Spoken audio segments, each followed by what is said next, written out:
प्रभु का धन्यवाद हो कि एक बार फिर से हम परमेश्वर के चरणों में हैं और आज फिर हम उसकी आराधना, उसकी स्तुति करने के लिए हम सब मौजूद हैं। इसलिए आज फिर इस हिंदी ऑनलाइन सर्विस में हम आप सबका स्वागत करते हैं। आप जितने लोग इसमें जुड़ गए हैं उसके लिए हम परमेश्वर को धन्यवाद देते हैं। इस कलीसिया के लिए हम धन्यवाद देते हैं जिसके वसीले से हम सब जो है खुदावंत की हजूरी में आते हैं और उसके साथ मिलकर उसकी स्तुति और उसकी प्रशंसा करते हैं। सो आइए हम सब अपने हाथ जोड़ेंगे, अपनी आंखों को बंद करेंगे और प्रार्थना में चलेंगे ताकि हम आज की आराधना को हम सचमुच में परमेश्वर की करके हम उसको महिमा दे सकें। हम दुआ करेंगे। हमारे जीवित महान सर्वशक्तिमान दयालु पिता परमेश्वर, हम धन्यवाद देते हैं कि तू सचमुच में हमारा परमेश्वर है। तूने प्रभु ये समय दिया कि एक बार फिर से हम इस समय में प्रभु तेरे चरणों के पास आकर तेरी आराधना, तेरी स्तुति करें।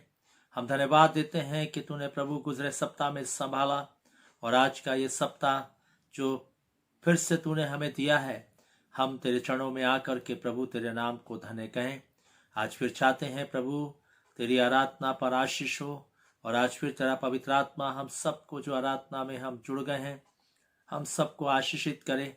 और आज फिर प्रभु तू अपने आत्मा के द्वारा से हम सबसे बातचीत कर, हम सबसे बोल और अपने पवित्र आत्मा की भरपूरी हम सबको प्रदान कर, ताकि प्रभु हम तेरी आराधना आत्मा और सच्चाई के साथ कर सकें।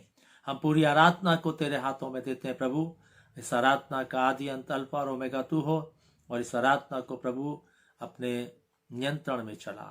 सब कुछ तेरे हाथों में देते हुए, हर एक जो जुड़ गया है उसको तेरे हाथों में सौंपते हुए इस विनती को यीशु ख्रिस्ट के नाम से मांगते, आमीन।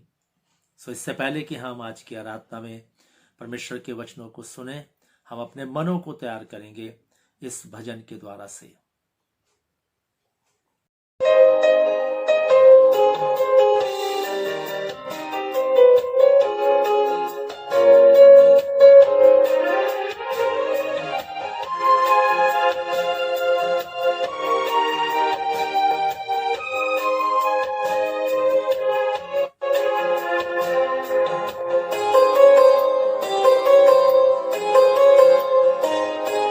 जीवन का मकसद तू है, मेरे जीने का कारण तू है।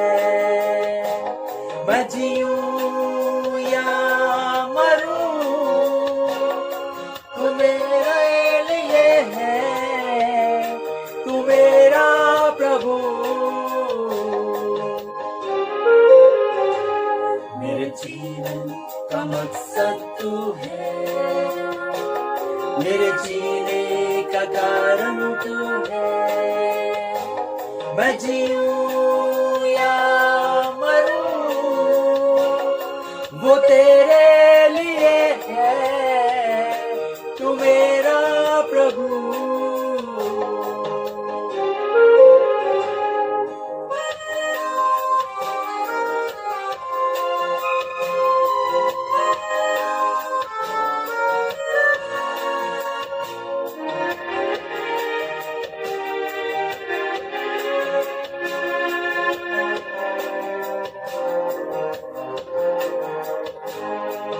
पिछला सब भूल कर मैं आगे दौड़ा चलूं, जो मेरे लिए धन था उसको मैं त्याग दूं। पिछला सब भूल कर मैं आगे दौड़ा चलूं, जो मेरे लिए धन था उसको मैं त्याग दूं, कि मैं पाऊं उससे पुरस्कार। दौड़ा मैं जाऊं, कि मैं पाऊं उससे पुरस्कार। दौड़ा मैं जाऊं, मैं जीऊं या मरूं, वो तेरे लिए है, तू मेरा प्रभु। मेरे जीवन का मकसद तू है, मेरे जीने का कारण तू है। मैं जीऊं या मरूं, तू मेरे लिए है, तू मेरा प्रभु।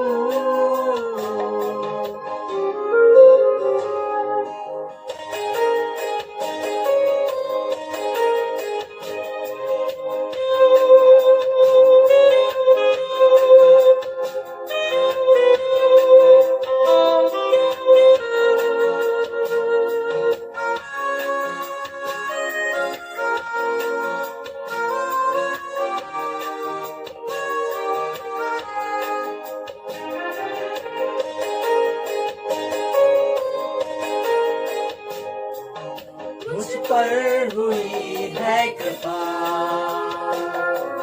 बेकार ना जाने दो। जिसने मुझे है चुना, उसकी और मैं बढ़ूं। मुझ पर हुई है कृपा, बेकार ना जाने दो। जिसने चुना, उसकी ओर मैं बढ़ूं, देखूं तेरी सलीब पर, खींचा मैं जाऊं, देखूं तेरी सलीब पर, खींचा मैं जाऊं, मैं जीऊं या मरूं, वो तेरे लिए है, तू मेरा प्रभु। मेरे जीवन का मकसद तू है, मेरे जीने का कारण तू है, मैं जीऊं या मरूं, वो तेरे लिए, तू मेरा प्रभु। मेरे जीवन का मकसद तू है, मेरे जीने का कारण तू है, मेरे जीने का मकसद तू है, मेरे जीने का कारण तू है। की स्तुति हो कि एक बार फिर से आज हम परमेश्वर के जीवित वचन को सुनने के लिए जा रहे हैं।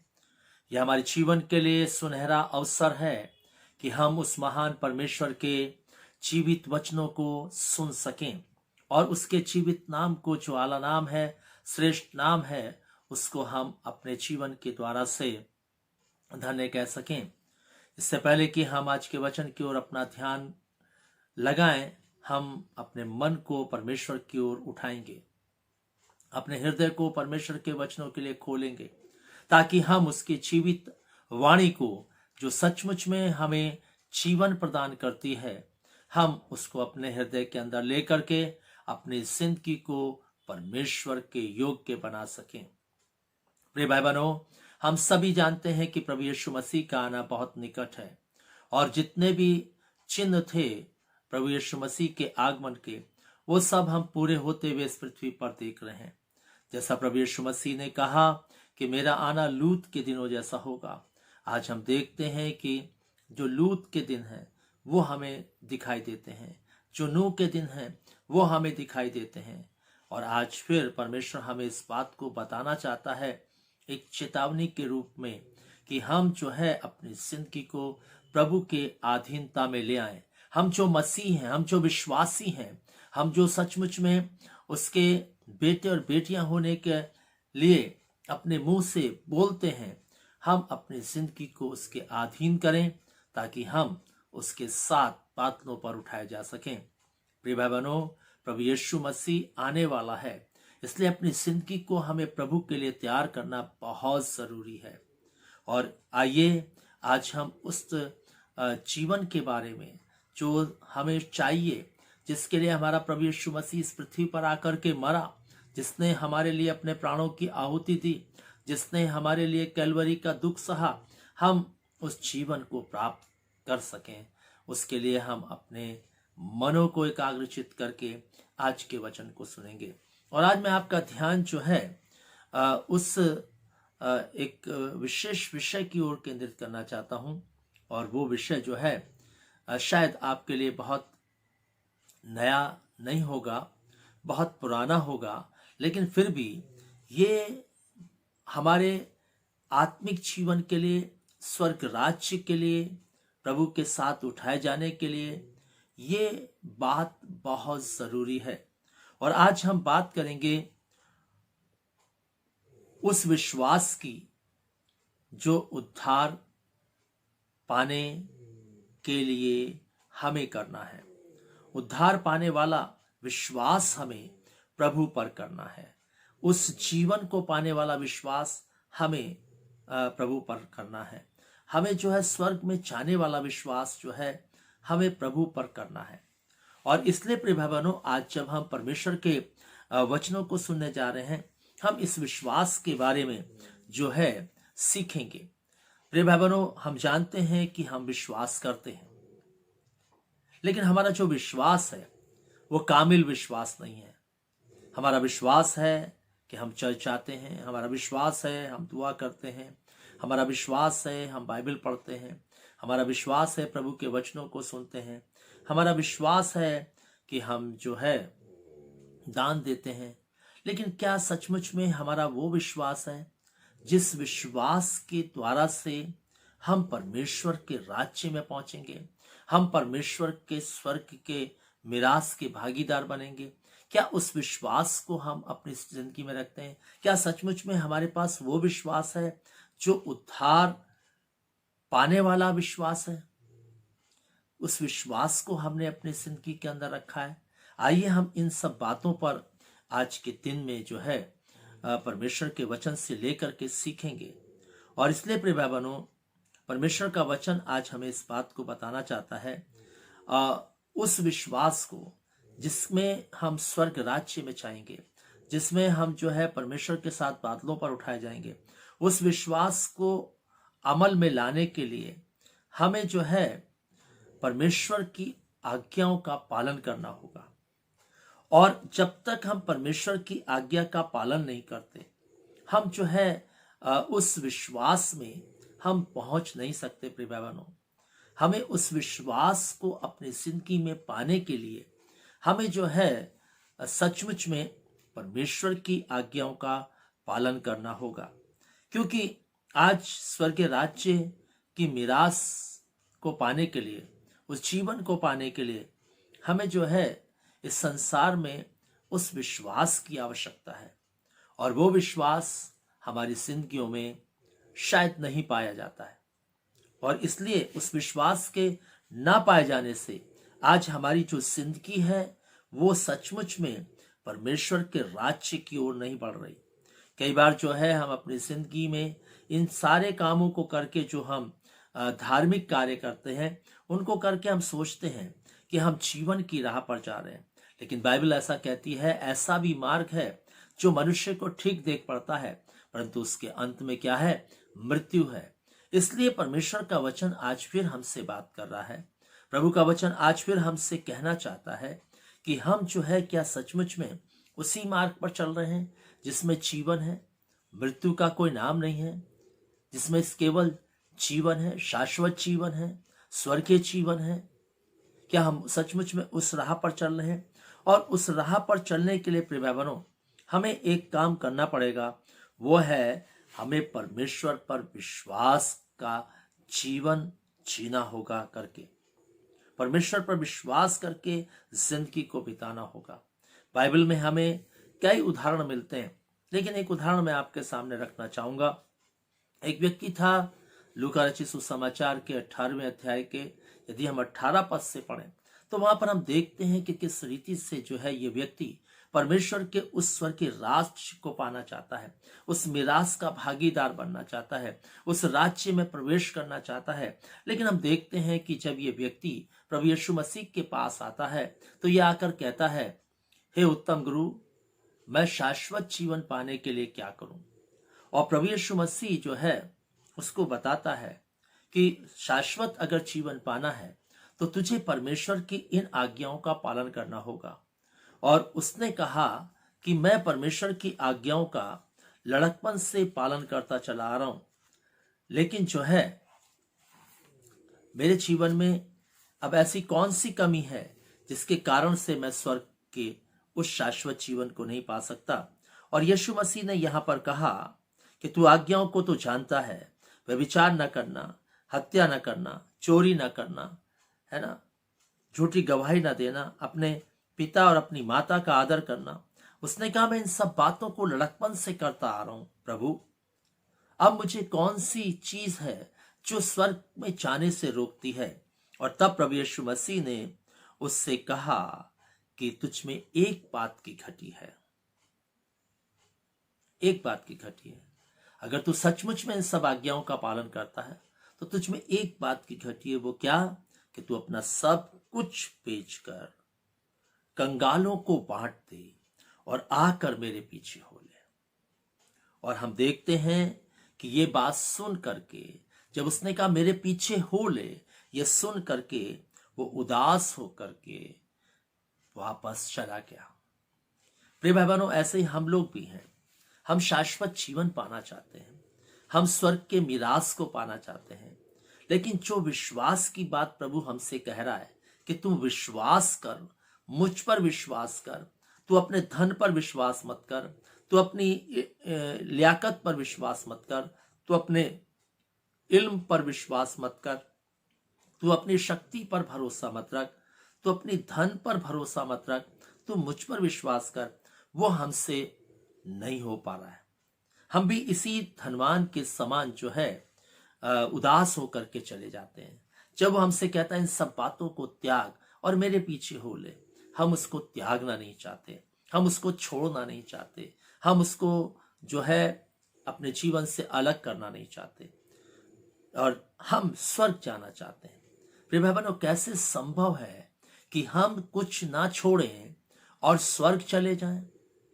प्रभु यीशु मसीह को स्वर्ग की मिरास हमें दिलाने के लिए स्वर्गीय स्थान को छोड़ना पड़ा, पिता के घर को छोड़ना पड़ा, इस पृथ्वी पर आकर के पैदा होना पड़ा और इस पृथ्वी पर 33.5 साल की जिंदगी को परमेश्वर की अधीनता में, उसके नियम के अनुसार, उसकी विधि के अनुसार, उसके इच्छा के अनुसार उसको इस पृथ्वी पर जीना पड़ा। तब वो हमारे लिए स्वर्ग के उस दरवाजे को खोलने पाया।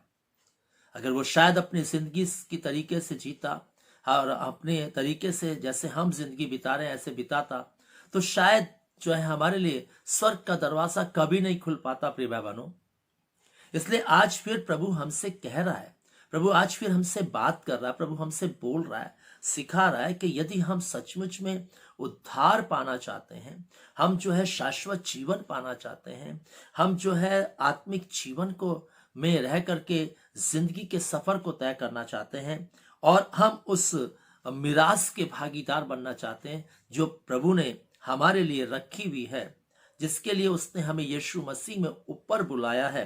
अगर हम उसको पाना चाहते हैं तो हमें जो है उस विश्वास को जिसकी मांग वो करता है, हमें अपने जिंदगी में उस पर रखना पड़ेगा। तब हम परमेश्वर के उस अब्दी राज्य के भागीदार बन पाएंगे। और इसलिए प्रिय भाई बहनों, परमेश्वर का वचन बताता है कि लोग जो है विश्वास करने की बजाय अपनी धार्मिकता पर भरोसा रखते हैं, अपने धार्मिक कामों पर भरोसा रखते हैं। और ऐसे ही लूका रचित सुसमाचार के 18वें अध्याय के अगर हम 9 पद से पढ़ें तो यहाँ पर हम देखते हैं कि किस रीति से एक फरीसी है जो मंदिर में प्रार्थना करने के लिए गया है और एक चुंगी लेने वाला जो मंदिर में प्रार्थना करने के लिए गया है। दोनों प्रार्थना करने के लिए गए हैं। एक जो फरीसी था वो कुछ यूं प्रार्थना कर रहा है, खड़ा होकर के अपने मन में कहने लगा, हे परमेश्वर, मैं तेरा धन्यवाद करता हूं कि मैं दूसरे मनुष्यों की नाई नहीं, मैं उनके समान नहीं हूं, मैं अंधेर करने वाला नहीं, अन्यायी नहीं, व्यभिचारी नहीं और ना मैं इस चुंगी लेने वाले के समान हूं। मैं अपनी कमाई का 10वां देता हूं, मैं सप्ताह में 2 बार उपवास रखता हूं। और इस प्रकार से वो अपनी धार्मिकता पर भरोसा रख करके परमेश्वर के उस राज्य में प्रवेश करना चाहता है। यह व्यक्ति जो है उन आज्ञाओं को जो थी उनका पालन करके हूबहू उस राज्य में जाना चाहता है, लेकिन जो प्रभु ने कहा मेरे पीछे हो ले, वो नहीं हो करना चाहता। और यहां पर हम इन दोनों उदाहरणों में एक बात देखते हैं कि परमेश्वर का वचन हमें इस बात को बताता है। ये जो हमने पहला उदाहरण देखा था धनवान का, उसमें भी विश्वास की बात थी, और जब हम दूसरा उदाहरण देख रहे हैं धार्मिकता का, इसमें भी विश्वास की बात है।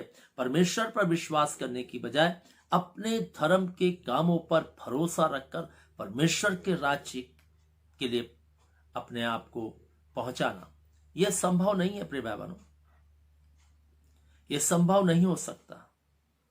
और इसलिए परमेश्वर का वचन आज हमें सिखाना चाहता है, परमेश्वर का वचन आज फिर हमसे बात कर रहा है, परमेश्वर का वचन आज फिर हमसे कह रहा है कि हमें वो विश्वास चाहिए जो हमें परमेश्वर के राज्य तक पहुंचा सके। और उस विश्वास में कुछ बातें हैं जिनको हमें अपनी जिंदगी के अंदर लाना पड़ेगा, और वो उसी विश्वास से आती हैं जब हम जो है परमेश्वर पर अपना संपूर्ण भरोसा करते हैं। यदि हम इब्रानियों के 11वें अध्याय में जाएं तो वहां पर हम देख नहीं पाएंगे कि किस रीति से जो है इब्रानियों का जो 11 अध्याय है वो शुरू होता है। और हम देखते हैं कि इब्रानियों का जो 11 अध्याय है उसमें जो है हाबिल की भेंट से जो है विश्वास की चर्चा शुरू होती है। और यहां पर हम देखते हैं कि किस रीति से जो है कैन से उत्तम भेंट जो है वो किसने चढ़ाई? हाबिल ने चढ़ाई, विश्वास के कारण।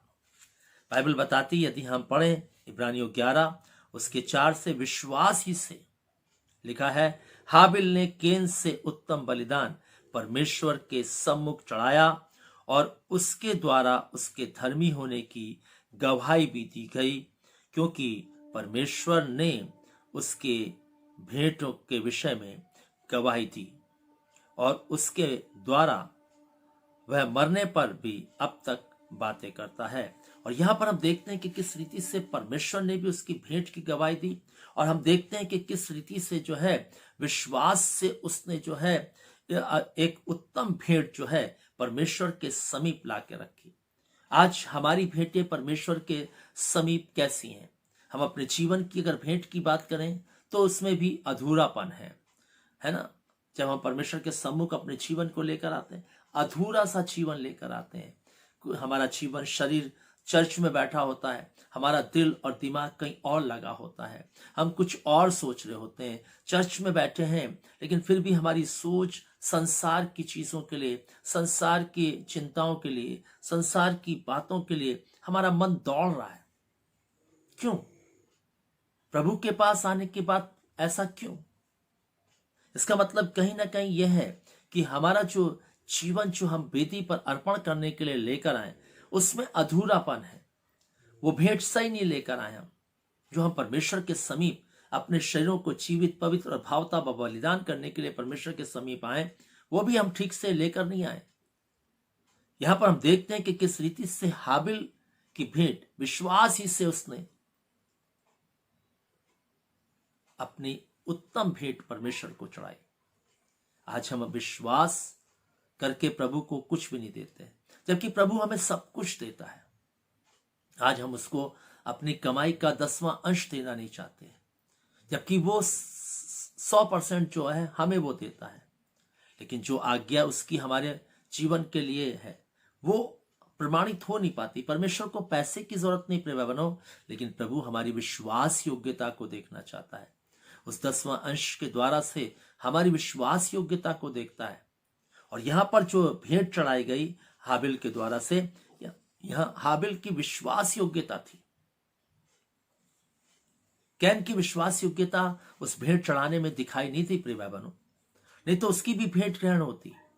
इसलिए प्रभु आज फिर हमसे कहना चाहता है, आज फिर प्रभु हमसे बात कर रहा है कि हमें इस विश्वास की आवश्यकता है जिसके द्वारा से हमारी जो जीवन की भेंट, हमारी जो धन की भेंट, हमारे जो समय की भेंट जो हम प्रभु के समीप लाकर अर्पण करते हैं वो ग्रहण योग्य हो। और ये विश्वास के द्वारा से होगा। जब विश्वास हमारा प्रभु पर होगा तो हमें देने में कोई दिक्कत नहीं होगी। ना जीवन की भेंट देने में दिक्कत होगी, ना धन की भेंट देने में दिक्कत होगी, ना मन की भेंट देने में दिक्कत होगी। कोई किसी प्रकार की कोई दिक्कत हमें नहीं होगी, क्योंकि हमारा विश्वास किस पर है? हमारा विश्वास प्रभु पर है। और यहां पर हम देखते हैं कि हाबिल की भेंट प्रभु ने विश्वास के द्वारा से ग्रहण की। इसलिए यह विश्वास चाहिए प्रिय बनो, ऐसा विश्वास चाहिए हमें। हम क्या अपनी भेंटों को जब प्रभु के सामने अर्पण करते हैं विश्वास से अर्पण करते हैं? कदापि नहीं। कुछ घमंड में अर्पण करते हैं, कुछ जो है देखा देखी अर्पण करते हैं, कुछ मजबूरी अर्पण करते हैं।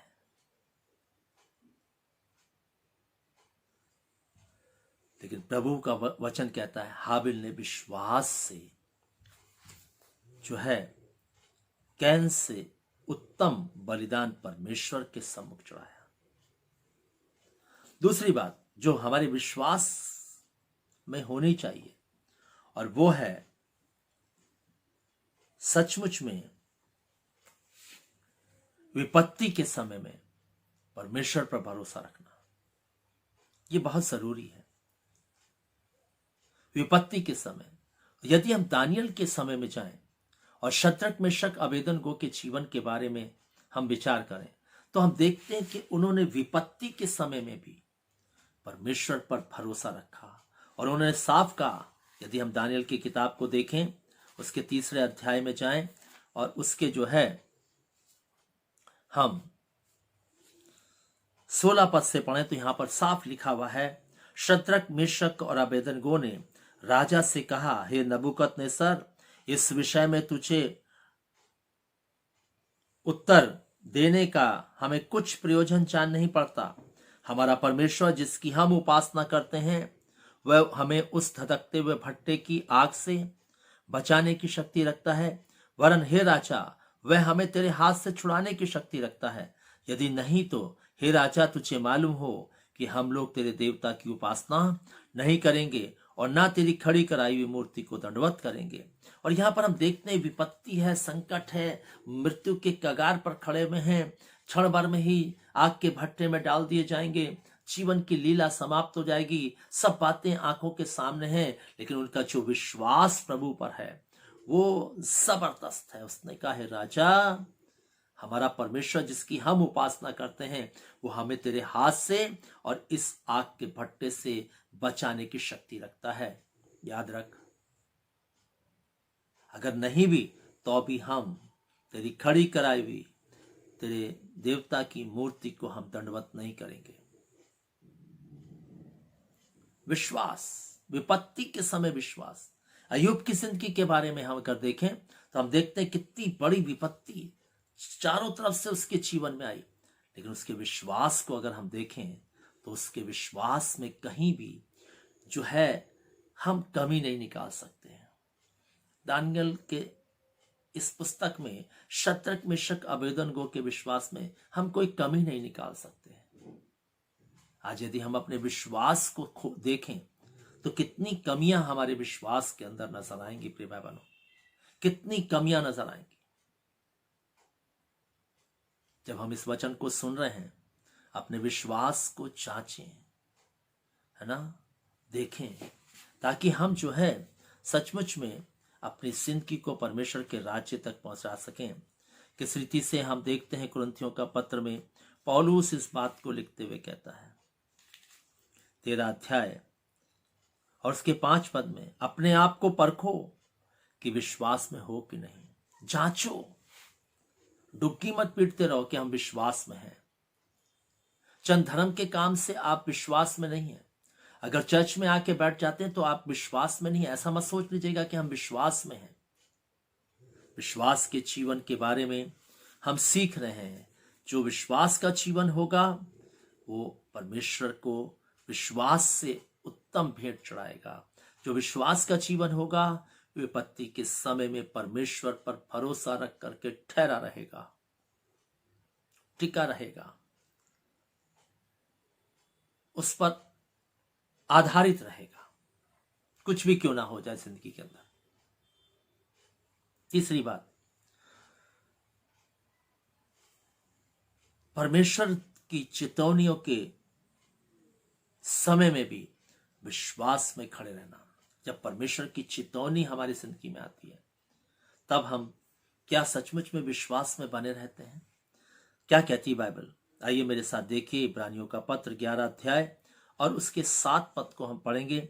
विश्वास ही से नूह ने उन बातों के विषय में जो समय दिखाई न पड़ती थी चेतावनी पाकर भक्ति के साथ अपने घराने के बचाव के लिए जहाज बनाया और उसके द्वारा उसने संसार को दोषी ठहराया और उस धर्म का वारिस हुआ जो विश्वास से होता है। अब यहां पर हम देखते हैं कि परमेश्वर की चेतावनी थी कि आकाश से पानी गिरेगा, दुनिया नाश हो जाएगी। नूह ने कभी पानी की बूंद आकाश से गिरते हुए कभी नहीं देखी थी। परमेश्वर की इस चेतावनी पर विश्वास किया। आज कितनी चेतावनियां हमारे सामने इस पृथ्वी पर हम देख रहे हैं, है ना।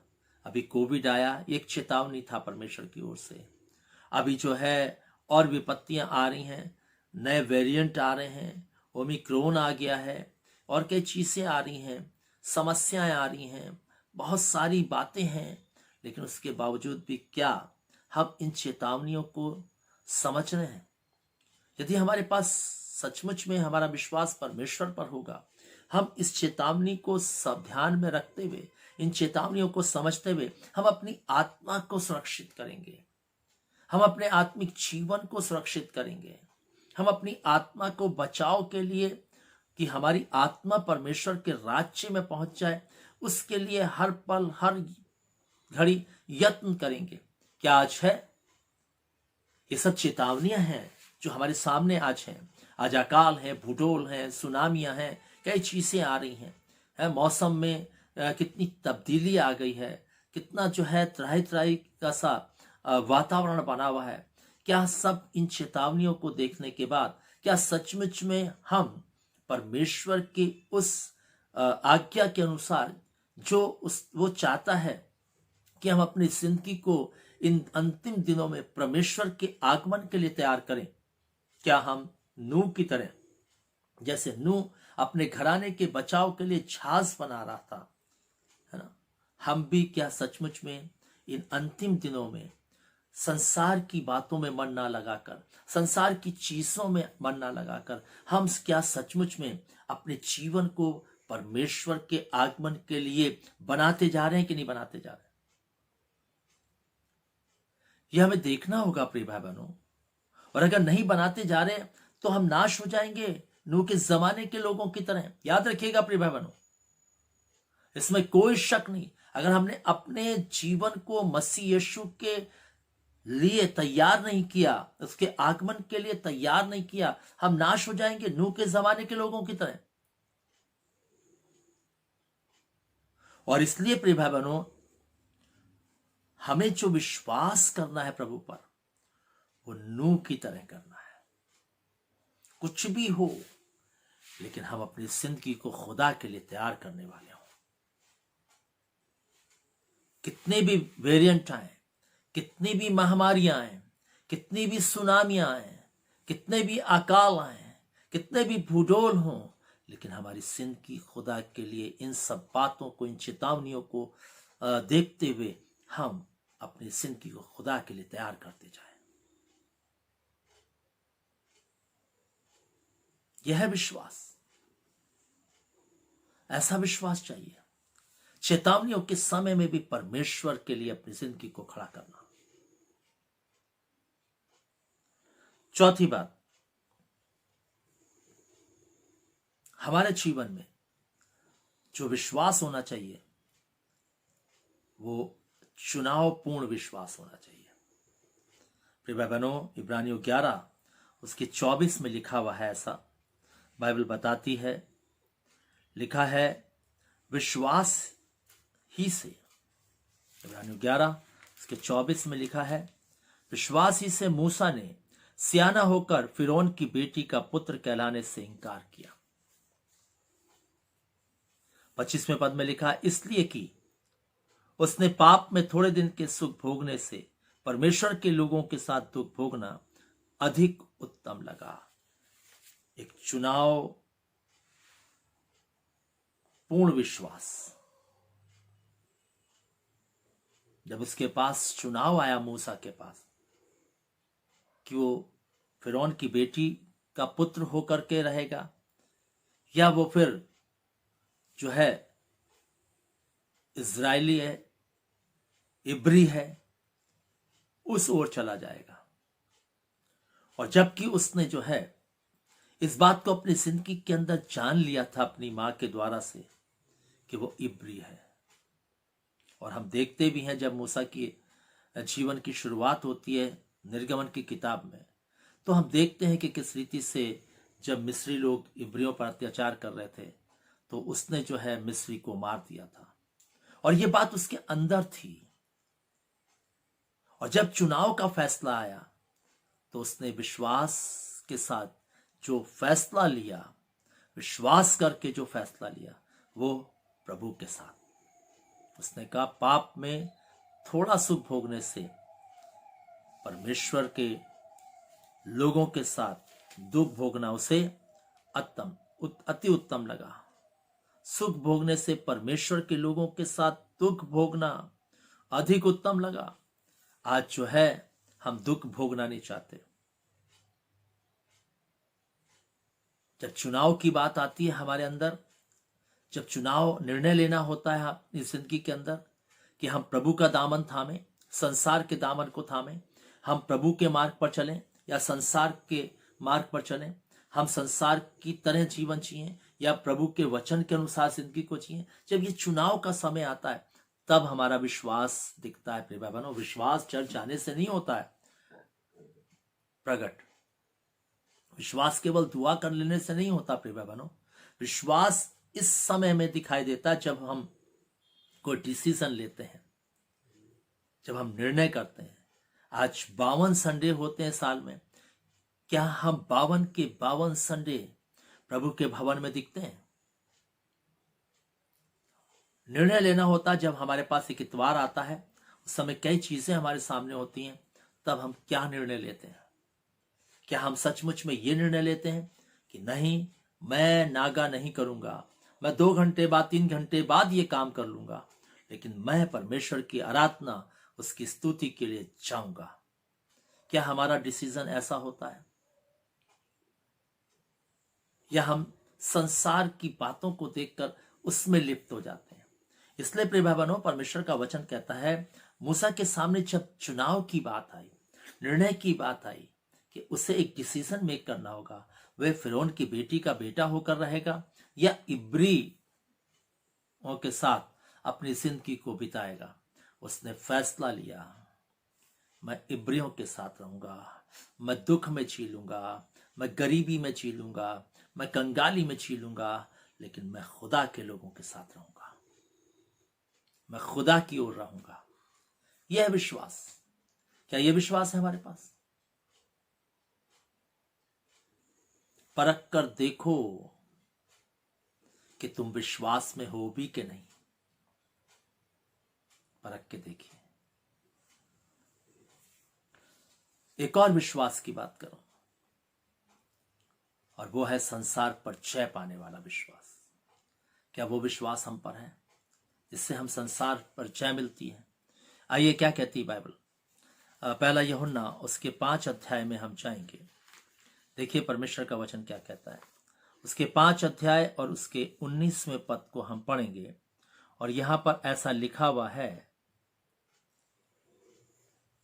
बाइबल ऐसा बताती है, हम जानते हैं कि हम परमेश्वर से हैं और सारा संसार दुष्ट के वश में पड़ा हुआ है।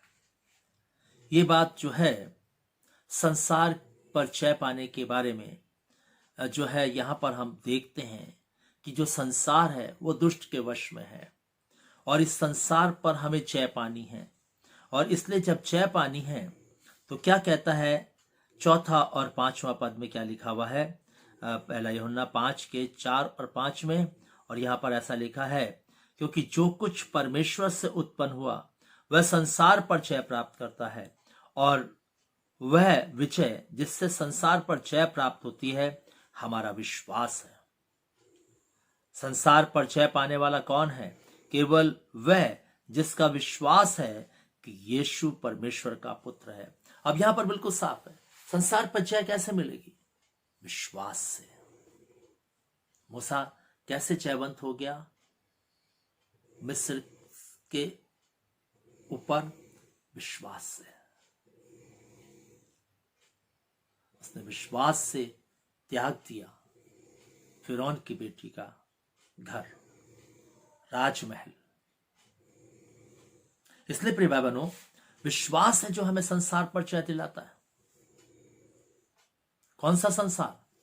आंखों की अभिलाषा, शरीर की अभिलाषा, जीविका का घमंड। दूसरे शब्दों में अगर उसको मैं ऐसे कहूं, मन की अभिलाषा। संसार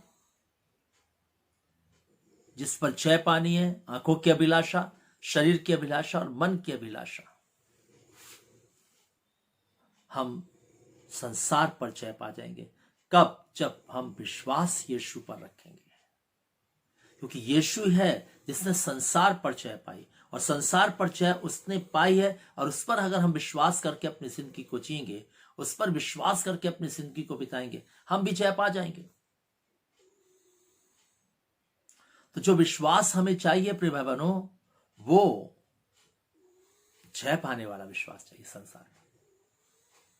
भक्ति करने वाला विश्वास नहीं चाहिए, केवल भक्ति करने वाला विश्वास नहीं चाहिए,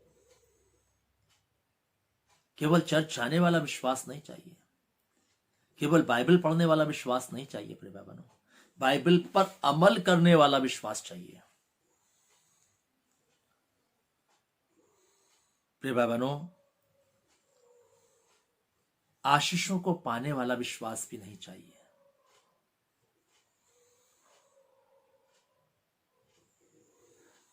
केवल आशीषों को पाने के लिए हम विश्वास करें, नहीं, हमें आत्मिक आशीषें पाने के लिए विश्वास करना है। और क्या कहती है बाइबल? इब्रानियों के पत्र में जब जाएंगे, उसके 11वें अध्याय में जाएंगे, और लिखा है, विश्वास ही से अब्राहम जब बुलाया गया तो आज्ञा मानकर ऐसी जगह निकल गया जिसे मिरास में लेने वाला था। वह ना जानता था कि मैं किधर जाता हूं, तो भी वो निकल गया। और बाइबल कहती है, परमेश्वर का वचन बताता है, अब्राहम को नहीं मालूम था। प्रभु ने उसको आवाज दी, अपने पिता के घर को छोड़कर मेरे पीछे हो ले, उसे नहीं मालूम था। ये था विश्वास।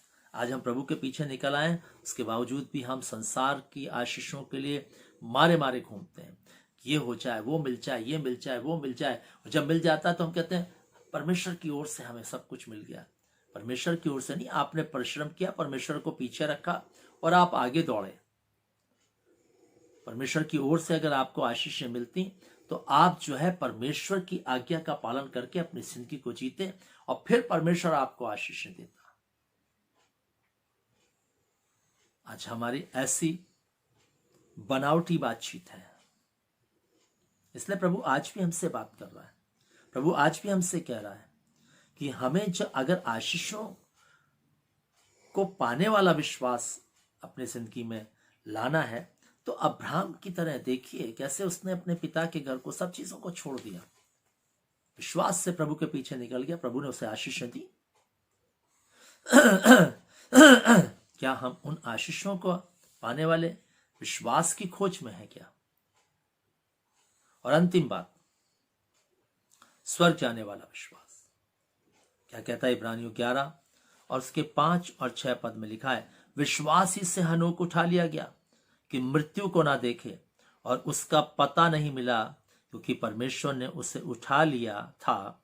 उसके उठाए जाने से पहले उसके विषय में गवाही दी गई कि उसने परमेश्वर को प्रसन्न किया, और विश्वास बिना उसे प्रसन्न करना अनहोना है, क्योंकि परमेश्वर के पास आने वाले को विश्वास करना चाहिए कि वो है। और यहाँ पर हम देखते हैं हनोक के जीवन के बारे में, स्वर्ग जाने वाला विश्वास के बारे में हम बात करें। स्वर्ग कैसे जाएंगे, कौन सा विश्वास चाहिए? हनोक जैसा चाहिए। और हनोक ने जो विश्वास परमेश्वर पर किया, उससे परमेश्वर को उसने इतना प्रसन्न कर लिया कि प्रभु ने एक दिन हनोक से कहा, हनोक अब तू मेरे साथ रहेगा बस। और ये विश्वास अगर हमारी जिंदगी में होगा प्रिय बनो, तो प्रभु मुझसे और आपसे भी कहेगा कि तू मेरे साथ रहेगा। तब हम बादलों पर उठाए जाएंगे। आइए इस विश्वास को अपनी जिंदगी के अंदर लेकर आए। आइए ये विश्वास हम अपनी जिंदगी के अंदर रखें, ताकि हम जो है सचमुच में जो है परमेश्वर के उस जीवन को प्राप्त कर सकें जो उसने हमारे लिए रखा है। हम उस स्वर्ग को प्राप्त कर सकें जो उसने हमारे लिए तैयार किया है। हम जो है उस मिरास के भागीदार बन सकें जो उसने हमारे लिए रखी भी है। और हम जो है उस उद्धार को अपनी जिंदगी में बना के रखने पाए जो उसने हमारा किया है।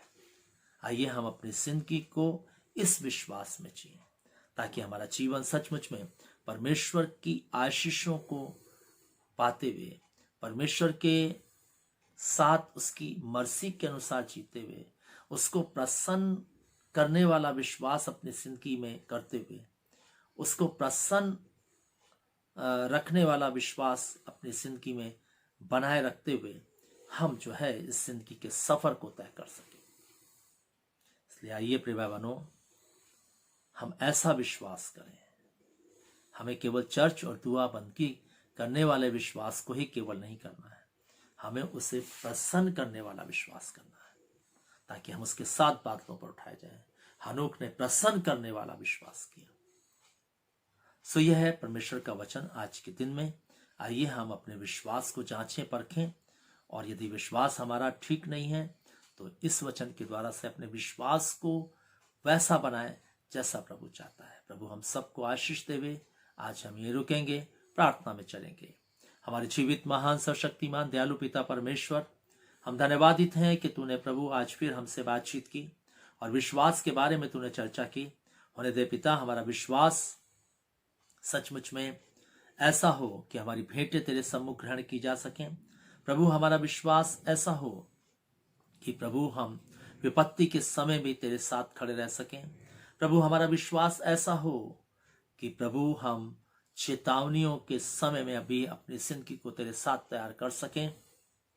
चुनौतियों के समय में भी हम जो अपनी जिंदगी को तुझ में बना के रख सकें।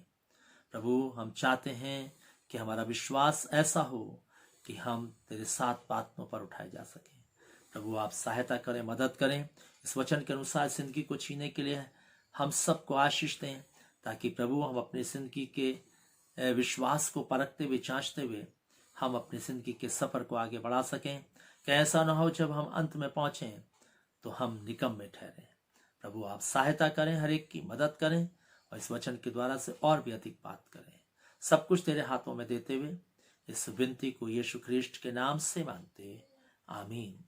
अब हमारे परमेश्वर पिता का प्रेम, प्रभु यीशु मसीह का अनुग्रह और पवित्र आत्मा की सहभागिता हम सब विश्वास करने वालों के साथ, जहाँ के समस्त विश्वासियों के साथ, इस झुंड के साथ, इस कलीसिया के साथ, और प्रभु जितने लोग इस आराधना में जुड़े उन सब के साथ यह आशीष युगान एक सी बनी रहें, आमीन। सबको जय मसीह की। अगर आपको सचमुच में यह वचन अच्छा लगा, आपकी जिंदगी में कार्य किया है, तो आप लोगों को शेयर करें, ताकि लोगों की जिंदगियां भी बच सकें और परमेश्वर के योग्य बन सकें। प्रभु आपको आशीष दे, आप पर अनुग्रह बना रहे।